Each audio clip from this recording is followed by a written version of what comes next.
ভাই 10টা টাকা ভিক্ষা দেন তো। নাই নাই বাবা 10টা টাকা ভিক্ষা দেন তো। আচ্ছা, এই ভিক্ষা করে তুই মাসে কয় টাকা কামাই করিস? মাসে 30,000, 40,000, 50,000 সিজন অনুযায়ী কম বেশি হয়, কিন্তু মাসে 30,000 এটা ফিক্স, মাসে এটা আসবি।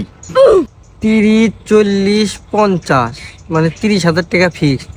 আর তুই জানিস আমি মাসে কত টাকা কামাই করি? কত কামাই করেন বাবা? আমি মাসে পাই 20,000 টাকা। তার মধ্যে 5,000 টাকা বাসা ভাড়া দেওয়া লাগে। তাহলে থাকে কত? 15,000 টাকা থাকে বাবা।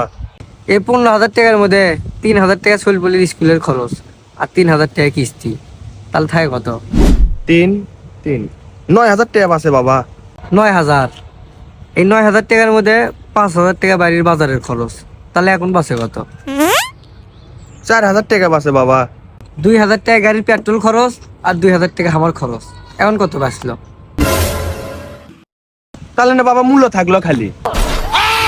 কিন্তু তুই তো মাসে 30,000 টাকা ফিক্সড কামাই করিস, তাহলে তোর খরচ হয় কত? আমার আবার খরচ কিসের বাবা? সারাদিন ভিক্ষা করি, উই উই যেটা দেয় সেটা খাই, আর দিন শেষে মনে করে যে টাকা হয় ওটা হিসেব করে ব্যাংক থেকে আসি। তাহলে তুই বড়লোক না আমি বড়লোক? আমি ফকির না তুই ফকির? বাবা জীবনের প্রথম টাকা খরচ করেছি, ধরো টাকাটা থুয়ে দাও।